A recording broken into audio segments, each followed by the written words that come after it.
Peoples party کا پنجاب اور خیبر پختونخوا کے گورنرز کی نامزدگی کا اعلان۔ فیصل کریم کنڈی گورنر خیبر پختونخوا اور سردار سلیم حیدر کو گورنر پنجاب کے لیے نامزد کر دیا گیا۔ چیئرمین پیپلز پارٹی بلاول بھٹو کا ٹویٹ، لکھا امید ہے دونوں رہنما اپنی ذمہ داریاں بخوبی انجام دیں گے۔ بلاول بھٹو کا گورنرشپ کے لیے نامزد دونوں رہنماؤں کے لیے نیک خواہشات کا بھی اظہار۔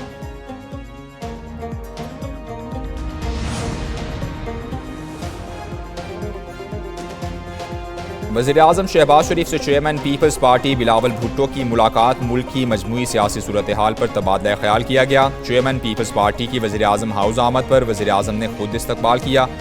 ذرائع کے مطابق وزیراعظم نے بلاول بھٹو کو مل کر آگے بڑھنے پر زور دیتے ہوئے حکومت کا حصہ بننے کی پیشکش کی۔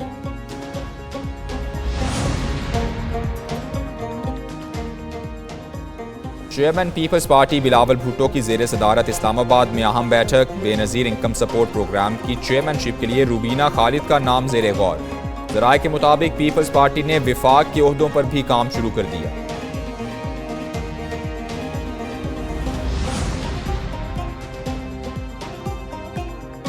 گندم خریداری بحران پر نواز شریف میدان میں آ گئے۔ قائد مسلم لیگ نون اور وزیراعظم شہباز شریف کی جلد ملاقات متوقع۔ پیر کو وزیراعظم کی جانب سے نواز شریف کو گندم خریداری سے متعلق رپورٹ پیش کیے جانے کا امکان۔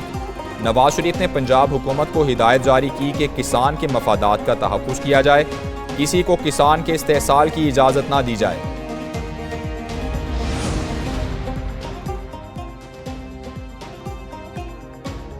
صدر مملکت نے ٹیکس قوانین ترمیمی بل 2024 کی منظوری دے دی۔ آصف زرداری نے ترمیمی بل کی منظوری آئین کے آرٹیکل 75 کے تحت دی۔ ترمیمی بل کا مقصد ٹیکسز اور ڈیوٹیز سے متعلق قوانین میں ترامیم لانا ہے۔ ٹیکس قوانین ترمیمی بل قومی اسمبلی سے 29 اپریل کو پاس ہوا تھا۔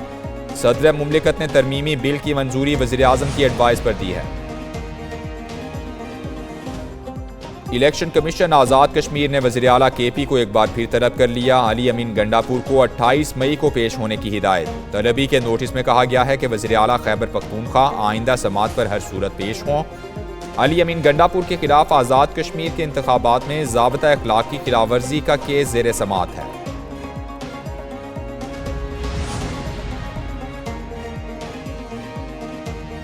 پاکستان میں ایکس کی بندش کے حوالے سے کوئی بات نہیں ہو رہی۔ پاکستان ٹیلی کمیونیکیشن اتھارٹی کا کہنا ہے کہ پی ٹی اے کی ایکس کی بندش کے حوالے سے انتظامیہ کے ساتھ بات چیت کی خبریں بے بنیاد ہیں۔ پاکستان کا پہلا سیٹلائٹ مشن چاند پر روانہ۔ مشن سیٹلائٹ آئی کیوب قمر کی لانچ کو ویب سائٹ سے لائیو دکھایا گیا۔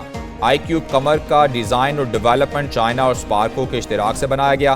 مصنوعی سیارے کا وزن 7 کلو گرام، 2 آپٹیکل کیمرے نصب۔ پاکستان کا سیٹلائٹ مشن چاند کے مدار کے چکر کاٹے گا۔ مشن سے لی جانے والی تصاویر تحقیقی مقاصد میں کام آئیں گی۔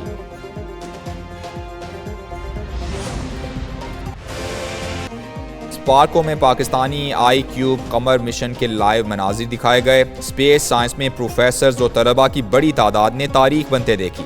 مشن کی روانگی پر پاکستان زندہ باد کے نعرے۔ انسٹی آف اسپیس ٹیکنالوجی کا کہنا ہے کہ مشن سے پاکستان کے اسپیس پروگرام کو وسعت ملے گی، مزید معلومات بھی حاصل ہوں گی۔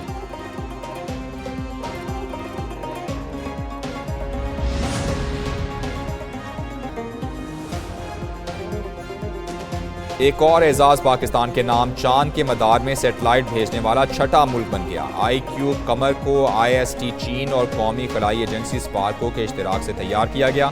آئی کیوب قمر کے کامیاب سفر کا آغاز 2022 میں ہوا اور تقریباً 2 سال میں مکمل ہوا۔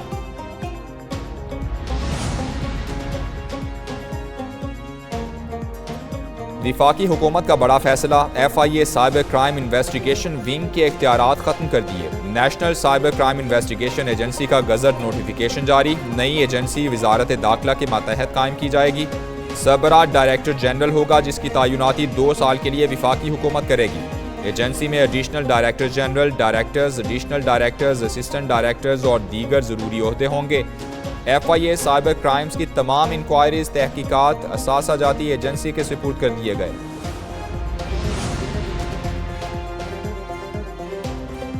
کارکردگی بہتر نہیں کر سکتے تو عہدے سے ہٹ جاؤ، وزیر اعظم شہباز شریف کی چیئرمین ایف بی آر کو وارننگ۔ ملاقات کی اندرونی کہانی سامنے آ گئی۔ امجد زبیر ٹیوانہ نے بتایا کہ میرے خلاف ادارے میں لابنگ ہو رہی ہے، افسران کام نہیں کر رہے۔ وزیر اعظم نے سرزنش کرتے ہوئے کہا حکومت بنے 2 ماہ ہو گئے، آپ مجھے اب بتا رہے ہیں کہ ادارے میں افسران کام نہیں کر رہے۔ چیئرمین APR کی کام نہ کرنے والے ملازمین کو عہدے سے ہٹوا کر کارکردگی بہتر بنانے کی یقین دہانی۔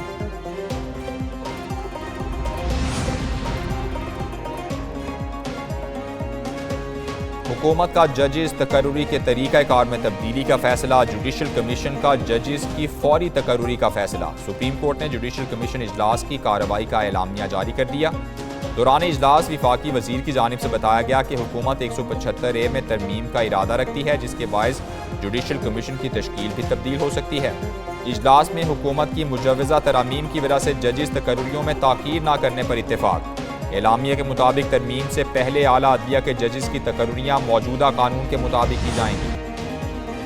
وزیر خارجہ اسحاق ڈار کی گیمبیا کے ہم منصب سے ملاقات، 2 طرفہ سیاسی مشاورت کی مفاہمتی یادداشت پر دستخط کیے گئے۔ اقوام متحدہ اور OIC سمیت کثیر الجہتی فورمز میں 2 طرفہ تعاون پر بھی تبادلہ خیال۔